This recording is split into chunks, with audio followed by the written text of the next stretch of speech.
Welcome to the Featured Anime Podcast. I'm your host, Jack. And I'm Rick. And today we are talking about my choice for this week, which is called Expelled from Paradise. It really should be called something close to schizophrenia and a dissociative disorder. Go ahead, ask me why. Well, why? Go ahead. Because my biggest problem with this, I realize I'm spouting off beforehand, but my biggest problem with this is how, if you're able to create a body like they do and throw a personality into the body, when your personality is is really just ones and zeros, why don't you have an army of like your most loyal servant? Yeah, I don't know. Okay. That I mean, technically they used to be people, so the personality stays there, but we'll get into that. This is a movie that came out in November 2014. Producer for it was Toei Animation, Kinoshita, Koumuten for the other producer, and the studio of Graphinica. It's actually an original work of art, so there is no underlying or past material or anything like that. And it ran for about an hour and 40 minutes, and the genres are action, sci-fi, and mecha. I liked it. I, for some reason, thought it was slice of life as well. I thought so. Like it didn't invoke the tears, but it had potential. I'll go ahead. I'll let you have that because I'm going to say this really wasn't a slice of life for me. This didn't even have the potential for a slice of life for me. That's what I want slice of lives to be. It's what I want in the best case scenario. Like this coming from a guy who says frequently that he hates slices of life. So you do you, man. That all being said, I actually am really pleased that it is an original work of art. So they didn't do too bad for it being an original work of art. However, they did ask a lot of questions, or left me with a lot of questions, and didn't give me any resolution to said questions. I can see that. I mean, hell, my first question was why didn't they make that army? My next biggest question is probably going to be something along the lines of the three gods. Let's just call them what I think they are, gods, because you have the three main administrators of what I assume is a server. Yeah. Were they human at one point in time, or were they all just AI? No, they're all human. They're dickish all humans. Oh yeah, no, they're all human, and they do state that they basically left the Earth to go up into space to get away from everything because the Earth was basically dying. Mm-hmm. And it starts off with the quote unquote bad guy, or who you're supposing to be the main bad guy, is Frontier Setter, who's basically hacking into this virtual world and telling everyone, hey, you guys aren't using your full potential. You should actually travel out into the Milky Way to find other suitable worlds for the rest of the human race to expand beyond. And basically the consensus amongst everyone is they're already in paradise and they don't need to do anything to better the rest of humanity because that's where they already are, is where they need to be. Yeah, they're in a super advanced VR. And the people who are left on the planet Earth, they're considered survivors, for lack of a better naming system, I guess. And now, did you watch it subbed or dubbed? I watched it subbed. I watched it dubbed with the subtitles on, as I typically try to do. Interesting is the best way I can describe it, because the words you read and the words you hear, most of the time they're similar, but not a lot. Not a lot of the time. Yeah. The dubbed sounded good. I didn't watch the subbed, so I can't tell, but the voice actors chosen match as far as what you would expect these people to look like. Yeah. Now, I do have a question. Do you think it's possible that the people in paradise, the VR world, Are they immortal? Technically speaking, yeah. I mean, that's kind of the feeling I got from it. I mean, like technically you can't die because you're digital. Yeah, and you're supposed to. The only limit is your mind, which is insane. Well, technically, it's the amount of memory that you have, which is in terms True. of in relative, Hardware. yeah, is in relative terms. So you basically either continue to push yourself forward and everything like that, and you gain more memory, and I'm using air quotes for memory, or you don't, and you get put into cold storage because you're just not trying to better yourself. Useless. Yeah. Well, see, what they have there is a totalitarian system, a totalitarian. Totalitarian. That's it right there. I English very well sometimes. Me too. They have a totalitarian system where you either are part of the machine or you're not. And if you're not, the machine has no use for you. You move forward, or the resources you are using will be allocated elsewhere for better efficiency. Right. And the group of people that we're actually talking about that are living in this digital world, they're called diva or divas. Yeah. Nice play on word there. Oh. Want to talk about a play on word? What about Ballsack? What about our main character, Ballsack? I got nothing to say against the guy. It's the 16-year-old girl named Ballsack. I got nothing against her. Balzac is whatever she wants her last name to be. No. I understand what you're trying to say. Ballsack. It's Balzac. Angela Balzac. Pronounced Angela Ballsack. Well, if you're listening to it in English, yeah. But if you're listening to it in how it's supposed to be, no. I couldn't. I was looking at that. I'm like, there's no way. There's no way. And then I'm reading it. I'm like, Balzac. Okay. And then I said it out loud. I'm like, is there any way I can say it to where it doesn't sound like Ballsack? Balzac. It's like one of those Mad Lib things. The faster you say it, the clearer what they're trying to say is. And you're like, okay. Right. Okay. But now, Angela Balzac goes from 32 to 16. Not mentally, but physically, because she tried to rush the process of 3D printing a body, basically. Right.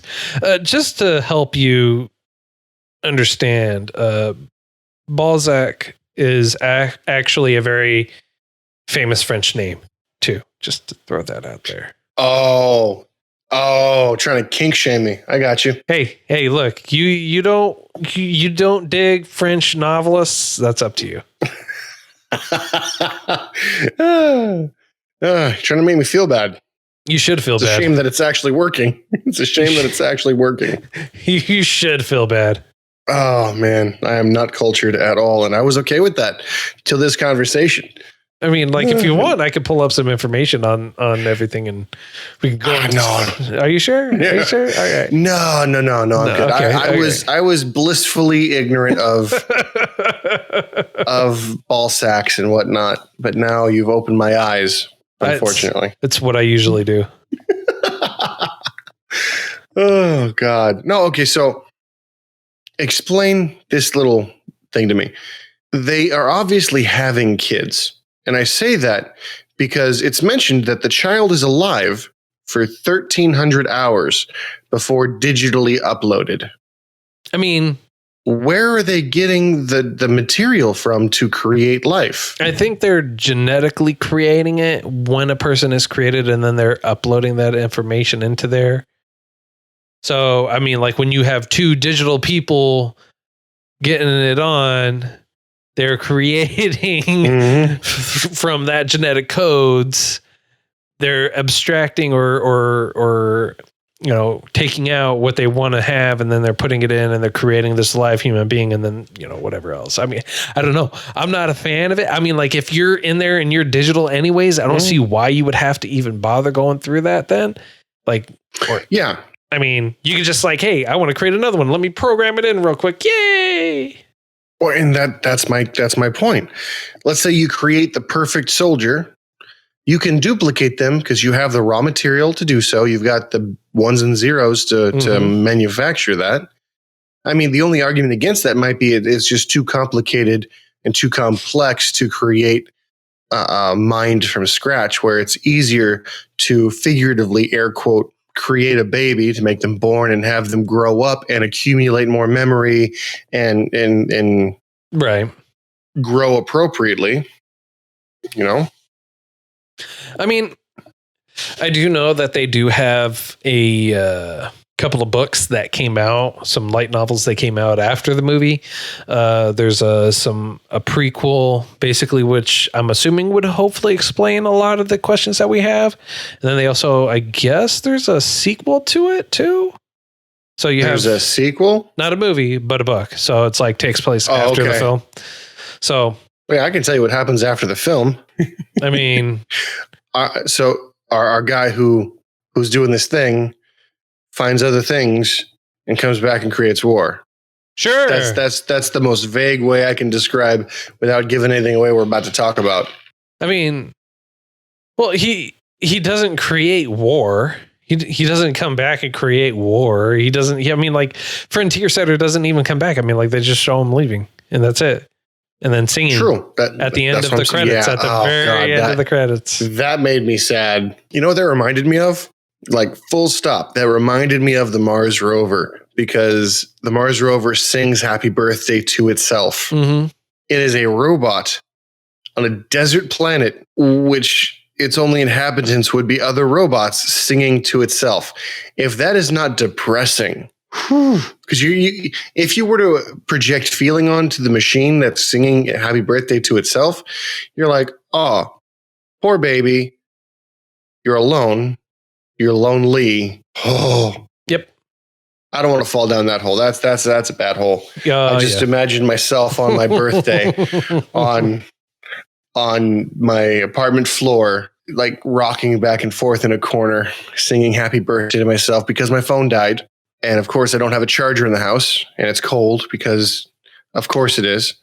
And I have one blanket that's literally threadbare, wrapping myself in it, trying to conserve energy. And seeing the sunrise, right, and going, it's my birthday. So and no one cares, and that's where I went with it. To get us back on track here, since you're deciding to go on a little depressing route of talking about how lonely you are. How lonely I imagine that little guy could be. You know what? Hey, he made his choice. He's gonna do whatever he wants. So one of the things that I actually have a problem with, I mean, like the beginning is cool. I'm not a fan of the animation. You just like the titties.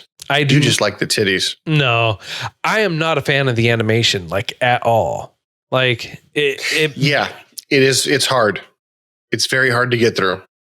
And what's really interesting is, did you notice? I mean, like, I don't know. It could have been just me projecting, but when she made it to Earth, did it look like she got pooped out? No. That's what it looked like to me when her ship or pod or whatever lands. It looked like she literally got pooped out of her pod. So that's not what I saw. Although I can see it now. When I saw it, I thought something more closer to popping a cyst. Yeah, no, for me, it was she got pooped out. Angela got pooped out. Yeah. And what I don't get is, she's not dumb. She's in her 30s, right? She's not dumb. She may have taken on the body of a 16-year-old, but even at the age of 16, you're not just going to land on Earth and go, let me scoop up some dirt and then taste it. Well, see, no. That makes sense on why she did that. This is probably her first time not virtual. So she decided to eat dirt? To experience what it actually tastes like, to try to figure out what this body was doing, to see potentially how sensitive everything in this body was. I doubt that, because she was pretty gung-ho about not needing sleep ever. Because she was virtual. She never thought she needed sleep. Obviously, she needed sleep.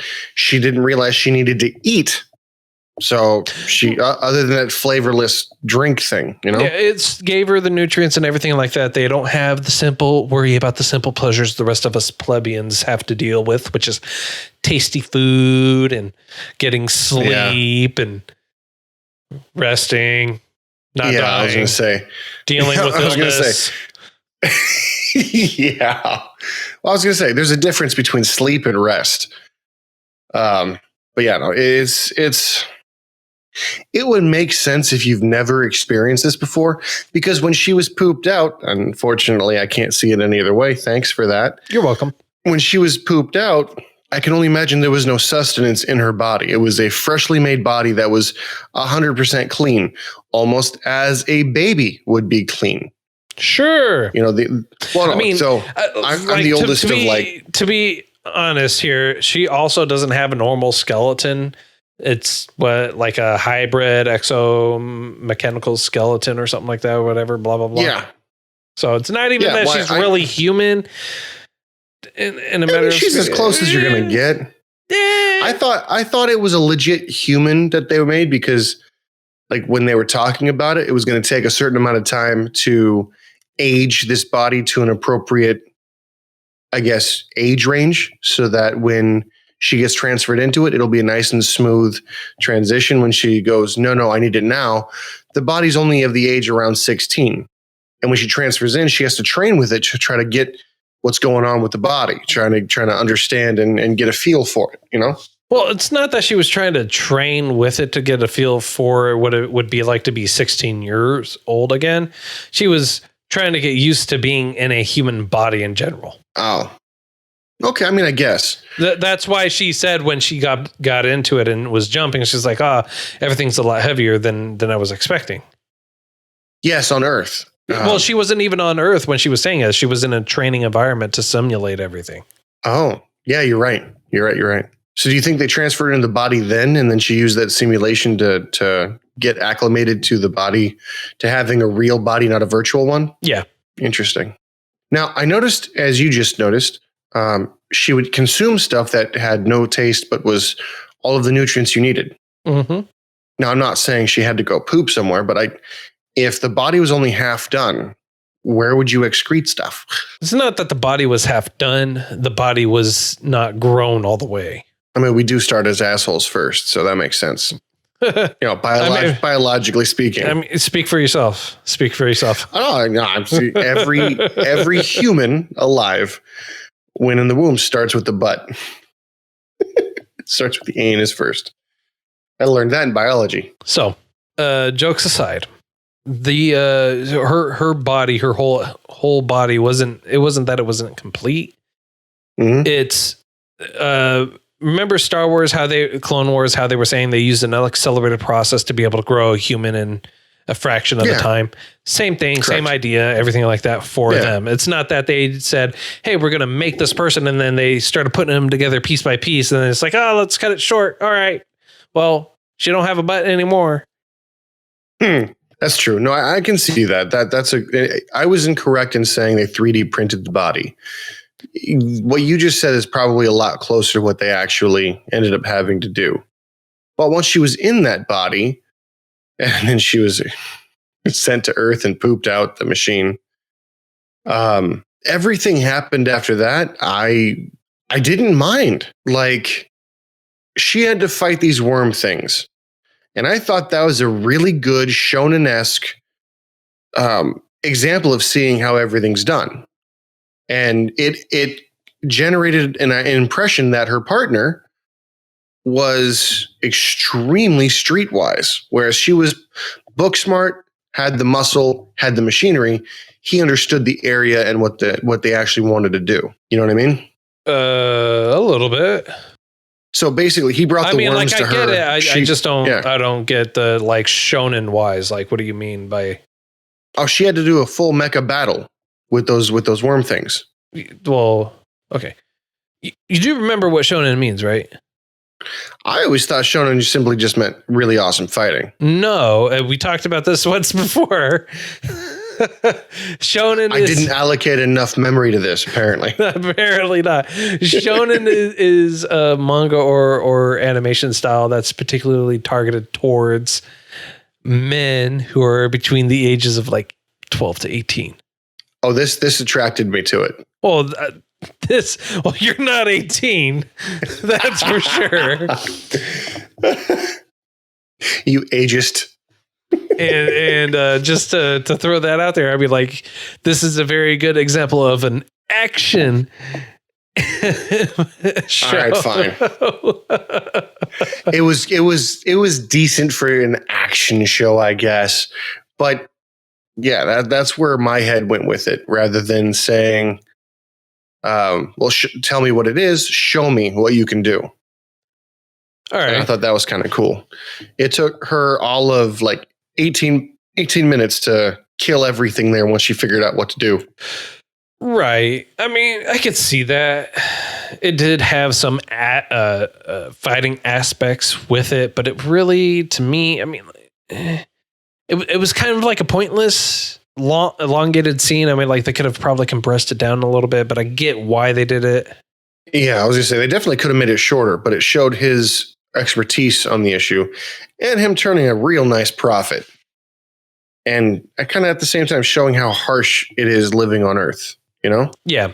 If you have to like survive by eating mutated sandworms and nobody has an issue with it. In fact, they're really happy to. And instead of driving around in nice Mercedes, you're driving around in a dump truck, and apparently you're king of the hill with this because your dump truck can hold more meat than the minivan down the road. Yeah. But I mean, it is what it is.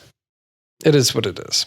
Yeah. And then the whole premise after that, the searching sequence, I thought was genius. They used a language that wasn't recognized.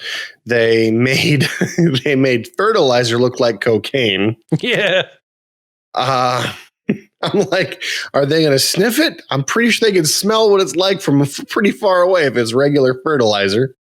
Well, no, I mean, like if it's honestly how that is normal fertilizer. It looked like normal fertilizer to me, especially unless you're talking about manure, in which case, if it's manure fertilizer, yes. Well, I imagined it was manure fertilizer because that's what they were saying. It was like the old school fertilizer. Right. Well, I mean, like you also have to take into account that this is a dystopian future where the world is basically nothing but trash. So ruins Mad everywhere, Max. just dirt and just nothing, no green. But for some reason, even in this dystopian future, motherboards are worth bank. Well, explain that. Because of technology, makes the world go round. Look, I can't do anything with fertilizer, but I can use this motherboard to be able to create this robot to go out there and help me destroy all these giant centipedes so that way I can eat. Yeah, or composting. Or compost piling. Yeah. Both work. Hey, so, just throwing that out there. But so what did you think about the big bad guy? The main, what you would assume is to be the bad person of this whole search. The Frontier Setter? Yeah, what'd you think? I thought it was great. And I think it was beautifully done. It's basically a robot that gained AI sentience after like a stupid amount of numbers. A stupid amount of years. Yeah. And then basically for 100 years has been secretly building this spaceship called Genesis Arc. And he's just going to go off and find other planets that would be suitable for human inhabitants. And the reason that Frontier decided to hack Diva is to find volunteers who wanted to go with him, Star Trek style, to the great beyond, to see sights never seen before. And that's it. Like, that's all he wanted to do. And Diva, the entire race of people that are now just ones and zeros, basically didn't like that. And obviously none of them took him up on his offer when he did finally leave. Spoiler. And it really goes to show it's like the people who you felt were the big bad in the beginning, or who were trying to be set up as the big bad in the very beginning, actually weren't. It was actually the people that are trying to stop him from doing this. It was for him. It was just like, hey, I'm sorry. I didn't know that was a bad thing. I'd be happy to go through proper channels. And they're like, yeah, no problem. Die. Yeah. And that's basically how those three gods, or whatever they are, the three leaders are. They're like, yeah, no, you didn't complete your mission. You need to actually kill him. Like, wait, what? Yeah, that's what they tell Angela. So basically, she finds everything out, and she's like, "This guy's not unreasonable. He's got plenty of this extra memory." Because remember, we talked about the people who did not contribute; they were essentially shut down so that their memory could be used somewhere else. Put more to the point, they were put in prison, right? Yep. And she was also put in prison. She goes from this awesome memory conglomerate, if you will, to like 2-bit prison. And what really, really worried me beyond a shadow of a doubt, the thing that scared me the most was the fact that she remained conscious when they did that. They threw her in prison and she did not lose consciousness. So imagine if your only crime is being lazy, and they're like, all right, cool. You get thrown in jail because you're lazy. You remain conscious. You remain sentient. Mm-hmm. And you could be there for eternity. That, my friend, is hell. Yeah. And I mean, like, obviously, we just only know that she was thrown into prison. We don't know how the others are actually stored. We're just told that they're stored, or we're just told that they're stored in cold storage. Now, here's also one thing that irks me. It's not a loophole. It's not a plot device. But what annoys me is, like we were saying, theoretically, they're ones and zeros, right? Mm-hmm. Yeah. Why can't she? I mean, obviously, in a system this vast and this immense, obviously there's a backup somewhere, right? Sure. Why couldn't they just reset her to before the mission? Plot armor. Sorry, plot data. Plot data. I like it. I like it. I don't like the fact that they didn't really answer this. I mean, it leads you to believe that even though they're data, they are individuals.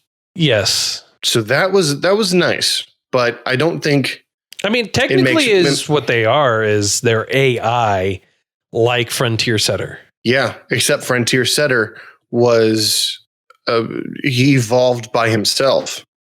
Yeah, which was insane to begin with. Like, how awesome! But yeah, he's been alone for 100 years, and the AI got so advanced on its own that when he does finally meet a human, like a bona fide human, the human's like, dude, I can't even tell that you are different, that you're not human. I'm talking to you. You're responding to me. We're having decent conversations. You seem to have a mind of your own. You seem extremely human for an AI. And the AI's response was like, dude, thanks. That's awesome. This is how I always imagined. Yeah. And it's more so because the AI had said, he's like, I'm going out there. I'm trying to expand the rest of humanity so that we have a better future and everything like that. And the response was, you are basically human, because humanity is a very vague word. So you like music, you do everything, you talk, you have emotions, you're out there trying to better yourself and everyone else. You're not a very violent individual. You're not violent at all. I'd say that makes you human, and I'd honestly agree with them as well. Like how Frontier Setter was a human for most part. He shared the human values. He shared just decency is one thing I would say, and curiosity more than anything else. Yeah, curiosity and a drive. He had a dream to go search beyond the stars. Essentially, I'm just. The way they built everything up, the grand finale, you've got our main Angela fighting, 40 other people just like Angela? Yeah, except she had the new bells and whistles mech, and they didn't. Yeah, so Frontier busts into jail and says, I'm taking you with me, basically, and breaks her out of jail. Somehow she gets all of her memory back, not her memories, but like the memory that was allocated for her. She gets all that power back and then some, because they go to the low orbit satellite something or other where all the machinery is being held, and she takes it over somehow. Well, it's not that all her memory was being allocated back to her for that. Her status wasn't reinstated, so she didn't have that. She just had her normal memory, basically what you and I would have for our brain. That's it. That's all that was left for her. And I'm assuming that when they went into that one area, Frontier Setter helped her hack into the area and take the mech. True. Fair. But that leads me to think, how much memory does Frontier have access to? If he's able to take on something like that. Well, he was also controlling a ton of other different robots and mechs there too at the same time, not just himself. So I would assume yeah. And since he basically had an entire city to himself, I'm going to assume that he had more than enough to do whatever the hell he wanted. You might be right. I mean, yeah. But you also have to consider, not only was he handling all the robots in the vicinity on the ground, as well as underground subways, he was handling the robots basically building the Gen X. Look, sir, I don't have to consider that. Do you know why I don't have to consider it? No. You can no. I reject the thing you're about to say because it does not fall in line. All right, plot data helps prevent all those problems from coming into real life. That's not true. That is 100% true. I need my anti-plot shield here. It doesn't exist. Me with look. My plot data will overtake your plot protection shield. Turn your sword into water. Exactly. So, man. I mean, like, honestly, it was a great movie until the end, where they left a lot of things open. They didn't explain a lot. They left much to be desired. The ending was not what I wanted, flat out. Yeah. Like, I figured that they were going to make an Adam and Eve. That was my thought. You had a 16-year-old chick who, for lack of a better way to put it, is physically perfect. And a guy who, for lack of a better term, he's very able-bodied as well, you know? So I figured it was going to be like a Adam and Eve situation where Frontier takes both of them and they will essentially be the new people to take care of him, to be on his journey with him. Yeah, I saw that wasn't going to happen, at least not with them in their physical bodies. No. Simply because it's like in terms of length of time and distance that they would have to cover for them to be able to reach a viable planet, it's just too ridiculous, too long. Yeah, but you're also having to think of real, like, what's happening here. Like, we couldn't do it because our bodies wouldn't handle it. But in the anime, when they've got this plot data, plot armor, plot life, essentially, you don't know how fast that machine can go, that intergalactic space station, for lack of a better word. And true, but they don't even have light speed or anything like that to be able to go to a new planet. You don't know that? Like, you literally, if they're sitting there on their little space stations hanging out there is no reason for them to be able to try and advance beyond that. Correct. Yes, correct. But you forget, Frontier's been doing this for over 100 years on plans that were outdated. True, but even with those outdated plans, the plans still wouldn't have that type of technology built into it. I mean, we can go back and forth on this all day. I don't think you have sufficient evidence to say otherwise, because neither do I. Because if you think about it, if you have the that's a great way of saying I have no way of being able to back up my claims, but okay, let's try this. Well, no, let's give it a shot. You've got the technology to take you and me and turn us into zeros and ones perfectly. You've got the technology to age as you would in Star Wars, a body considerably. Think on this. Just like Star Wars, they've got light speed. They've got hyper speed. It's possible. They haven't even done anything remotely close to suggest that they have that. Did you notice what that engine was looking like with that laser? And it was like takeoff, like pew, gone. You don't know if that laser was opening a wormhole or not. All that did was he just slowly moved away, and then they showed him slowly moving along. That was it. That's all you they don't showed. Know slow comparatively to whom? It could be like if you were slow. The asteroids that were sitting there doing nothing. Slow. Speed is relative. Like if you think about it, you and I could be on a bus with an airplane, and I can throw my airplane to you. The bus is going 70 miles an hour. You're not going to think, "Wow, that plane's really booking." You're gonna be like, "Oh, two guys on this with relative space going at the same speed as the carrier." So I'm saying maybe it created this gravity well around it so that it's taking everything with it as it's going stupid fast. Sure. I'm just saying. Yeah, sure. Sure. You know, we'll take that plot and we'll add it to the rest of the plot data that we have going on, and we'll just let you go ahead and believe that. Oh, jeez. I mean, it was a nice idea.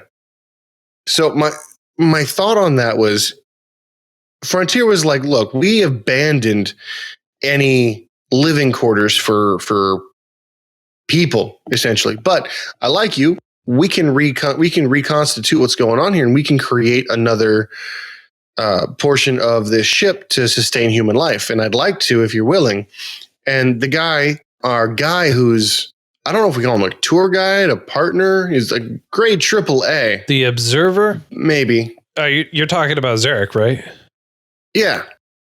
I mean, he would have been a perfect candidate, but he's like, nah, man, I'm afraid of heights. If we could do it on the ground, I'd appreciate that. And you're like, well, there goes that idea.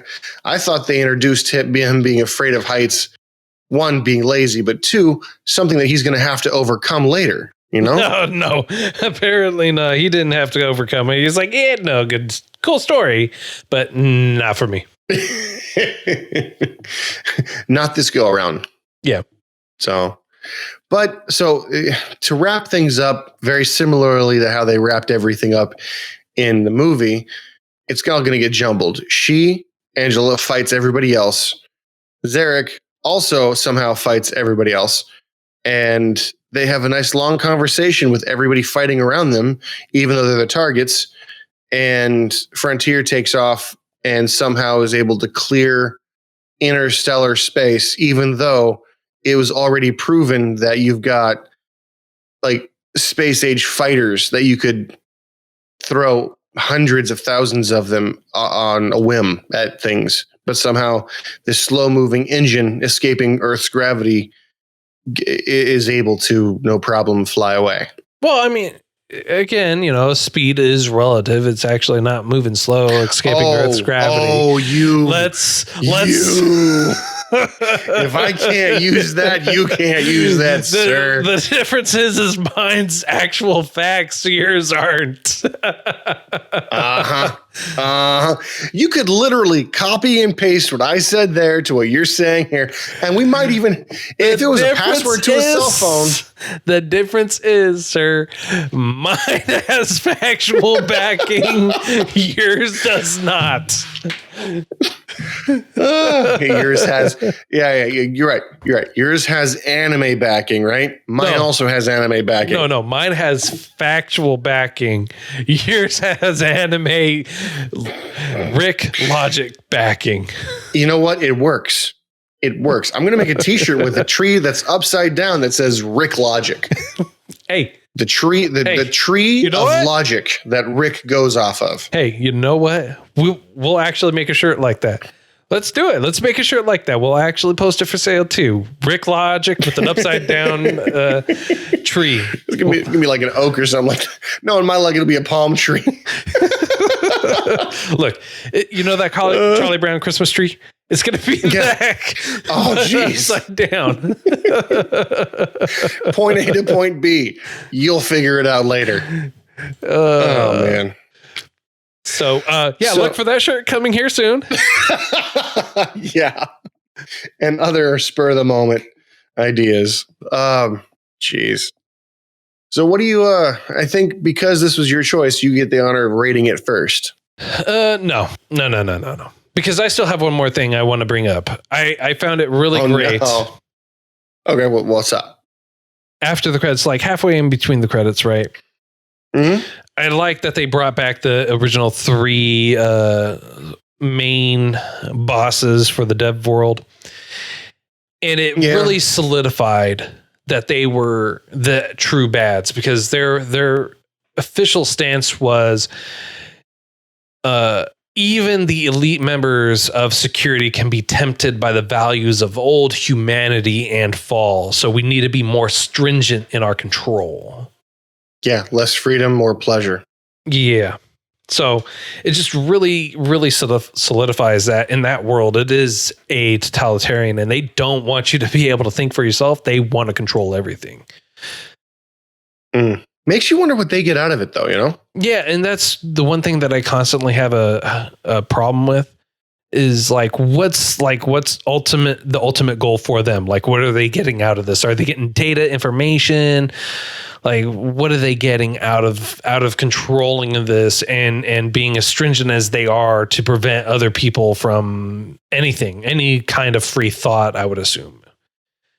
Well, I was going to say, if you're going for the idea of potentially advancing the human race this way, because you're all 3 gods, you can literally fast forward someone's entire life. Mm-hmm. All the decisions they're going to make, your limit literally is only the memory you put on it. So you could have the human race in this particular fashion advance millennia in the course of 2.5 hours. So long as you act as a benevolent god and you don't interfere and there's no real issue, when everything goes back to being your normal pace, you just show back up and go, oh, what's up? What changed? I'm not ready yet. Go fast forward another millennia. Okay. I can see that. You know what I mean? Yeah, I see that. But again, that would say that you had a certain goal in mind, whereas here they didn't really have an objective that we know of. That we know of. So, on a scale of up to 10, sir, how would you rate this? Your choice, man. You go first. No, sir, because I don't base my rating on what you rate. Oh, that's a lie. No, that's a lie. That is not a lie. If you wanna hear the truth, you can listen to Sin. Oh, God, that hurt. Why did that hurt so much? So, and in keeping time and with tradition, sir, and long-standing traditions, 2 years with you rate first. Yeah. Okay. So, can't say no to tradition. The animation quality was really hard to get past. However, I would say about minute 17, I started to ignore it and paid attention to the story more. Music. We didn't talk about. Music played a large part in the plot. Not necessarily the movie, but the plot itself. True. It wasn't bad. It was kind of catchy. I liked it a little bit. Story being an original gives it a little higher marks. I'm going to give it a 8. My reason for an 8 is all of the above. Plus, I didn't feel like it was left too open-ended. It was meant to be depressing, in my opinion. Okay. You know what I mean? Yeah. Okay. I'm actually going to go with a 7. I'm going with a 7 because the animation wasn't great. While the ending wasn't something that I particularly cared for, it just kind of left a bad taste in my mouth. It was an ending. Like, quite literally, it was an ending. Now, if they wanted to come back and do some more, like they did, obviously, in the the books and in a light novel, they have the room to do that. But the story, the main story for what they were doing, which was basically Frontier Setter actually taking off, trying to expand the humanity basically to other planets and find other suitable worlds. It was a closure. So I got to give it that. And even though I didn't really like it. Okay, that works. Next week, we're actually going to be talking about Bakemonogatari. So, and that one actually is a recommendation to us by Rat Baby in our Discord server. Yeah. I have no idea how to pronounce it. I don't know what it's about. Do you care to enlighten me at all? I haven't seen it either, so I really couldn't tell you. But I do know that when they were giving that recommendation, that there's actually quite a large number of other monogatari's out there that are varying in stories, I guess you could say. So I mean, like, I'm just going with this one just because. Well, that's all the time that we have for today. If you enjoyed this week's choice, or if you feel like we didn't do it justice, or if we did too much justice, let us know. You can reach out to us at featuredanimepodcast@gmail.com, at those anime guys on Twitter. You can reach out to us at Featured Anime Podcast on Facebook, or you join us in the Discord. Be happy to have you on there. Talk to us about anything and everything that you are watching, listening to, whatever else. Be happy to have you join in the conversation there. Or if you're listening to this on YouTube, go ahead and leave a comment down there. I'd be happy to respond to you on there. Don't forget to subscribe wherever you happen to listen to us and leave a rating. It really does help us out. Until next time, I'm Jack. And I promise you and I are literally the only two people that can't be digitized. And I'm Rick. And we'll see you next time.